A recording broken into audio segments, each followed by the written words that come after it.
जिम्मेवारी सवाइ चेयरमैन ऐं वाइस चेयरमैन जे बाक़ी कमेटी जी रखी वई पर साथियुनि जे पाण उन इजलास में विया। सेक्रेटरी मोहतरम साईं सैयद मुमताज़ हुसैन चेयरमैन साहिब खे चयो त एतिराज़ कयो त साईं मरकज़ी इलेक्शन कमेटी जे गॾियल फ़ैसिले खे अवां हिकु सर्कुलर ज़रिए रद्द करे पंहिंजो ज़ाती फ़ैसिलो कयो आहे, जेको अमल सरासर ग़लति आहे। उन जो फ़ैसिलो वरी मरकज़ी इलेक्शन कमेटी में कयो वञे त बहितर आहे, मगर चेयरमैन साहब मरकज़ी इलेक्शन कमेटी जो इजलास में कयल फ़ैसिलनि खे न मञींदे पंहिंजा ज़ाती फ़ैसिला करणु चाहे थो।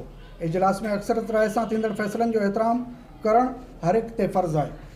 दोस्तो, उन खां पोइ इंडस्ट्री डिपार्टमेंट तरफ़ां 17 अक्टूबर 2025 ते पेटलफ जे मरकज़ी ऑफिस हैदराबाद में हिकु गॾियल इजलास घुरायो वियो, जंहिंमें इलेक्शन मॉनिटरिंग कमेटी ऐं मरकज़ी इलेक्शन कमेटी जी शिरकत रही। उन इजलास में तालका तलार जे इलेक्शन कमेटी जो फ़ैसिलो करणो हो, छाकाणि त मरकज़ी इलेक्शन कमेटी तालको तलार जो जेको नोटिफिकेशन जारी कयो हो उन ख़िलाफ़ हिकु धुर कोर्ट में वेही। कोर्ट इंडस्ट्री डिपार्टमेंट खे हिदायत कई त पेटलफ जे आइन तहत तलहार जी कमेटी जो फ़ैसिलो कयो वञे। उन इजलास में तालका तलार जे ॿिन्ही धुरियुनि खे बि घुरायो वियो। अक्सरत राय सां फ़ैसिलो कयो वियो त तालका तलार जी वर्किंग कमेटी जो इजलास घुराए उते फ़ैसिलो कयो वञे।